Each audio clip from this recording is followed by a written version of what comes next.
Welcome to the Advanced Selling Podcast, the longest running sales training podcast in podcast history. My name is Bryan Neal. I'm Bill Nutskasky. As a callback from 2 episodes ago, we're glad you're here. The last hurrah in 2020 is upon us. Tomorrow is December 1st, 2020. Who'd have thought that this deal is coming to an end? Who'd have thought this year would ever end? Sounds like there's a poem there. Hey, it's goal setting time, people. That's actually our topic for today. We're going to talk about skill development. But this week on Friday in our Advanced Selling Podcast Insider program, we are going to be doing skill development and planning for 2021. If you're trying to buy yourself a present for the holidays, there's not a better present than buying yourself, investing in yourself, a skill development program that can help you. The gift of planning. The gift of planning. So none better. Just after today's episode, for those day of listeners, just go sign up for the Insider group. We're going to blow this thing up even bigger than it already is for next year. We're not going to get it too big. We're still going to have a good community there, but we'd love to have you join us. And this Friday is a great little first session because you're going to do all your planning for 2021. So advancedsellingpodcast.com/insider. That's where you go for that. And we'd love to have you and anyone else that you'd like to be around the table with be part of that program. Yeah, good networking too. Love it. Really good. It's really good. Do you ever see like a quote on a graphic, or maybe in a stream like on LinkedIn or Facebook, a quote like a quote graphic, and you look at the quote and you're like, did an AI, did a computer make that up? It's not pithy, it's not like, wow. Like I love the quote, hell on earth is when you meet the person you could have become. Yes. That's deep. Like, wow, that makes not like birds can fly because they have wings, exactly, and hollow bones. Like, quote end quote. Bryan Neal. Birds can fly because they have wings and hollow bones.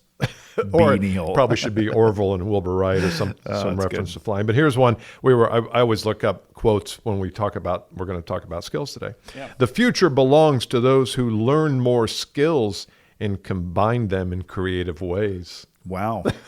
Is that profound? That is deep. That takes my breath away, my fans. And you know what? That's a quote by a very smart, I won't even say, but an author. And it is funny, though, but that happens, isn't it? These people say these things, and I'm like, that's not really quotable. It's kind of like saying, if you don't put sugar in your coffee, it has fewer calories. Exactly. Bryan Neal. And people are like, oh, my God, Rachel said that. Rachel, who I'm talking about there. Rachel, the woman, Rachel Hollis. Yeah. Yeah, especially if it's somebody who's well known in the space. It doesn't matter what they say. Yes. It's impactful. It is. Doesn't matter. Like, literally, she can just walk out there and go, sugar makes you fat. Mm-hmm. Oh, my God. That's quotable. I'm going to retweet that thing. Sugar makes you fat. So the topic today is about skills, and it's one of the many areas, one of like 9 areas that we think it's important for you to be mindful of when you are goal setting for 2021. We're going to be talking about it, as Bryan said earlier, on the Insider this week. We do it in all of our corporate goal setting programs that we do, and we think it's probably appropriate to pull that one section out and talk what we think are important skills for 2021. Yes. So it's part of the overall goal setting thing, but we're going to extrapolate it, I think is the right word. Is that right? Extricate it. We're going to extricate it. Yeah. And then we're going to execute it. So there you go. Now, overall, though, here's the thing. What I think, not though, but is salespeople, and you listeners, I know you listen to the Advanced Selling Podcast because you want to improve yourself. Otherwise, you wouldn't do it. That's, I think they're more entertaining things to listen to. Or I want to be fabulously entertained. Bill and I yapping about, silly things and fact-checking music from the 60s. If you're 28, you're like, yeah, I could probably do without that. However, I still think you as a listener should really challenge yourself to this idea of skill development itself. Because I think a lot of people don't do skill development intentionally. No. I think they just like, I listen to podcasts, which is great. Obviously, we're podcasters. We love that. What we're talking about today is intentional skill development, which means I'm going to take a part of my game. An example would be when NFL players prepare for the draft, they have some very specific drills that they're required to do, or for the combine, rather, not the draft, for the combine. They have very specific deals. The combine, if you don't know, for NFL, is where players go and showcase their skills. They don't just let the players run around. They put them through precise drills that the players know months in advance. So when these players finish their college careers, usually in December, they spend the next 4 months doing nothing but preparing the skills for these drills at the combine so they show well so they can get drafted and make their dream of playing in the NFL come true. So this is about intentional skill building. And I think you really need to think about that if you're listening to this. Like, I probably don't do that to that degree. And I don't think that consuming more content is helpful. That's great. I think if you want to know how to find the problem the customer has, I don't think listening to the Advanced Selling Podcast is the only answer. I think it's helpful. I think we'll give you some, but it's the doing, and it's the getting coaching, and it's the listening, it's the drills. I mean, I wrote down here, it's the drill of the exercise that makes you better and better and better. And if you don't drill, then you don't build skills. Totally. You got to drill. You have to. Yeah. Yes. And you don't. And just to take your combine example, all we see is guys running the 40 or whatever it is, 40-yard dash, and we don't see all the things that went into them running that 40-yard dash, all the stretching and the resilience and the weight bearing and the balancing exercises and the yoga and the nutrition. We don't see any of that stuff. That's how you build the skill to run the 40-yard dash Correct. in 3.5 seconds. The other thing you do, now I'm not a 40-yard dash connoisseur. You look like so it, to but, speak. I am. I run the 40-yard dash in longer than it takes some of these guys to run the 100-yard dash in. But again, being on the inside of that. But you have the watching flag. I do. Is everything from how they set up, so where they position their feet, to where they position their hands, to the amount of weight that they put on. You watch the process. Watch when they run the 40 at the combine next year.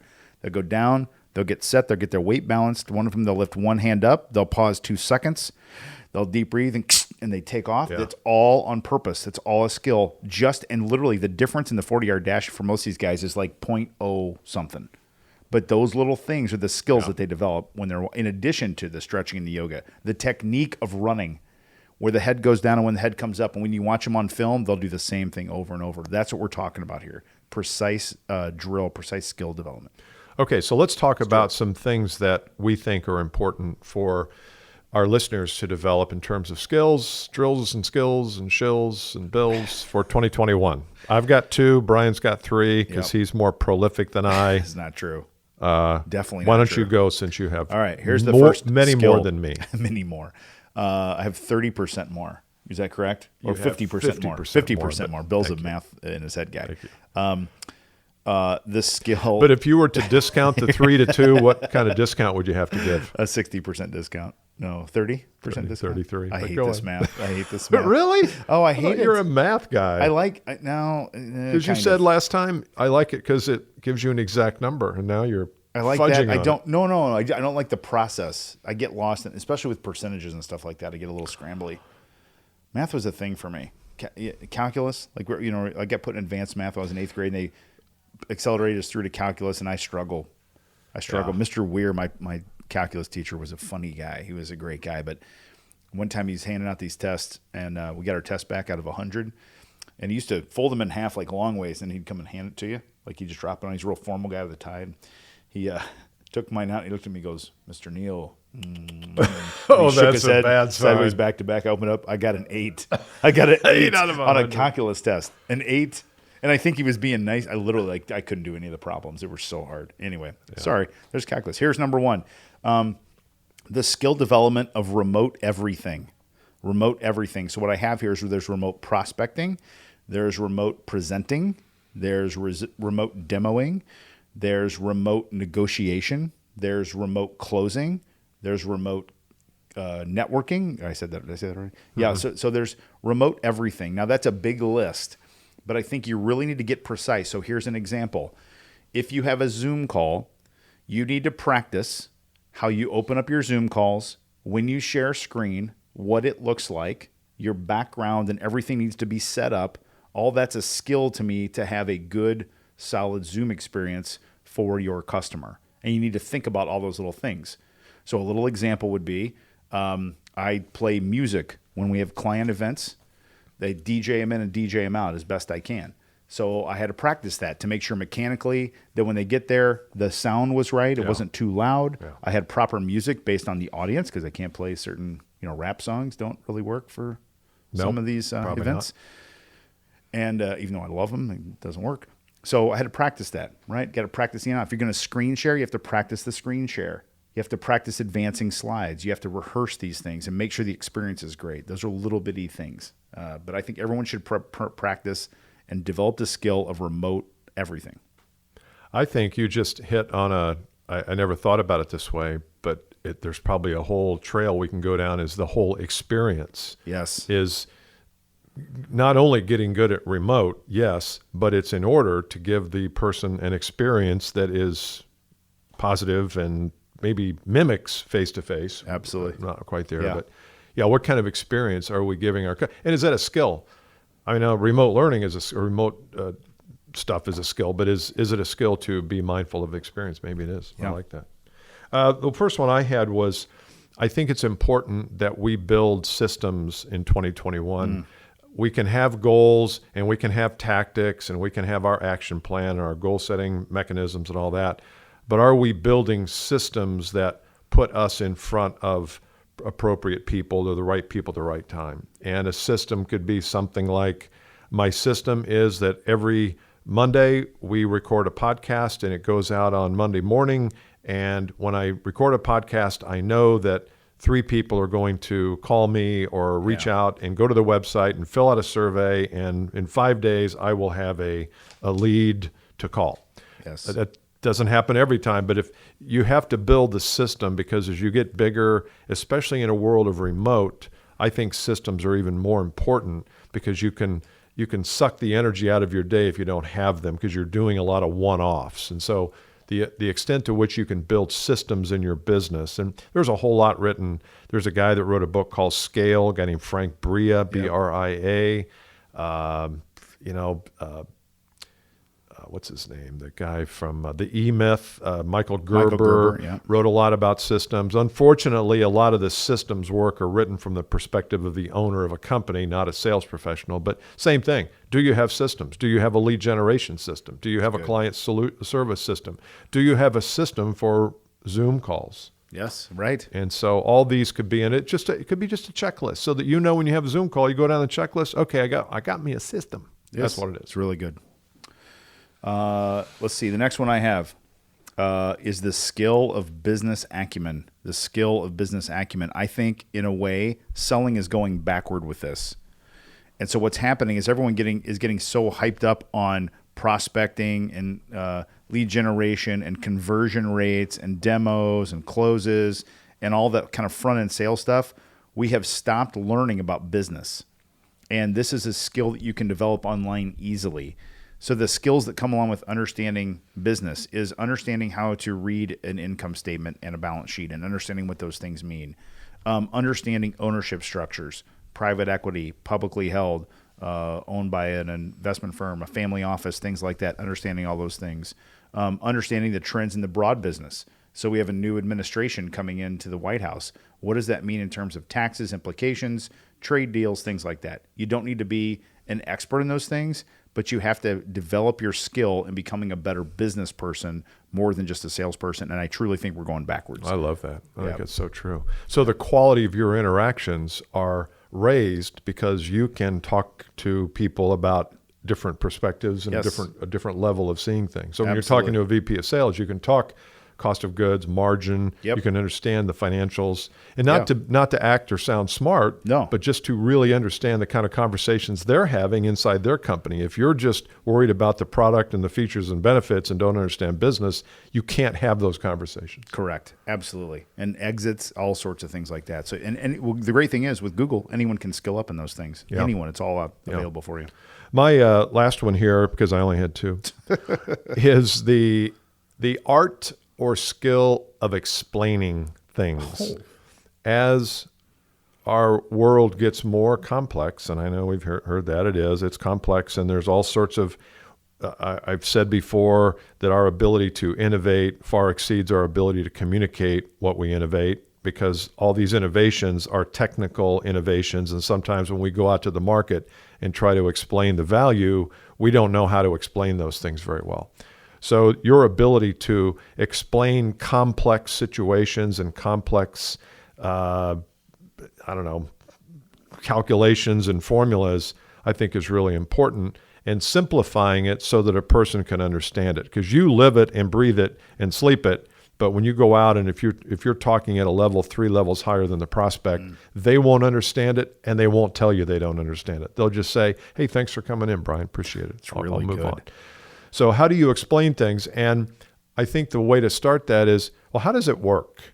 If you do business with us, explain to me how it works. That may be your number one area of explanation is how does it work when you do business with me or when you engage us as a company or as a firm?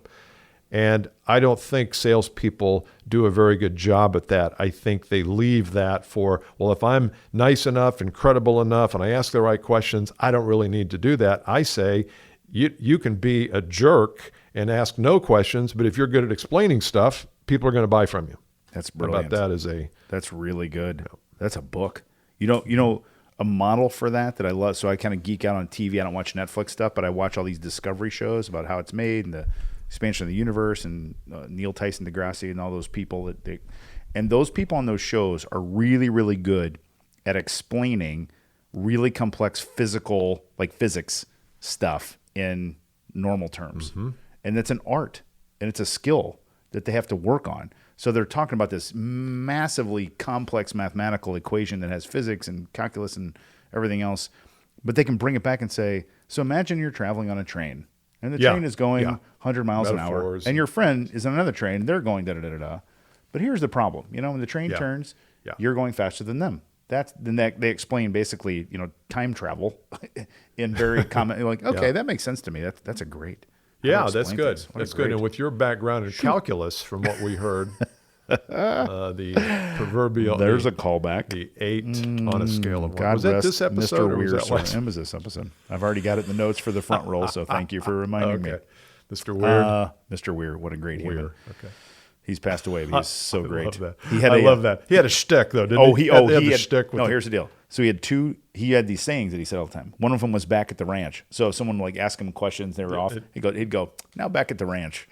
And then he had this neon sign. So he had a neon sign that said the ranch that was on all the time. He had this other neon sign that said impress me.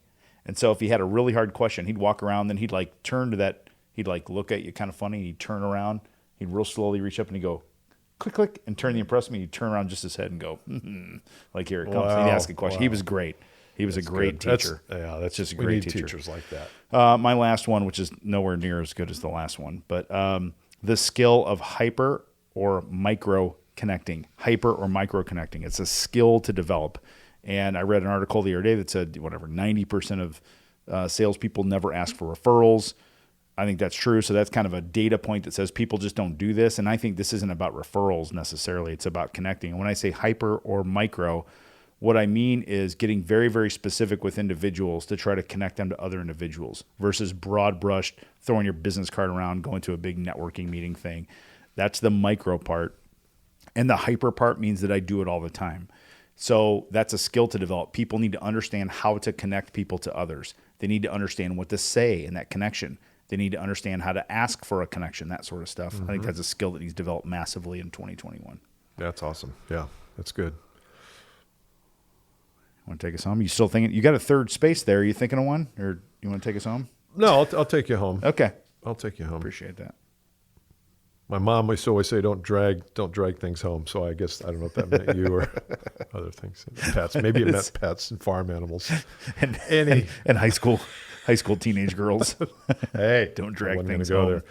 Okay, so we are glad that you're with us, and we're always glad you listen every week. And if you want to join us on a journey for 2021, make sure you check out the Insider Group. We're going to be launching more topics for January, February, and March. It'll be on the website, advancedsellingpodcast.com/insider. Yes, you will hear us continue to promote this. And I know sometimes you take a risk when you promote things a lot that people get tired of it or get immune to it. But I can tell you that our goal is to have a couple hundred people in this thing. I think the more we have, the merrier it will be, the better the content will be, the better the networking. So it's $47 a month. If you're interested, go to advancedsellingpodcast.com/insider. See you next time. Bye.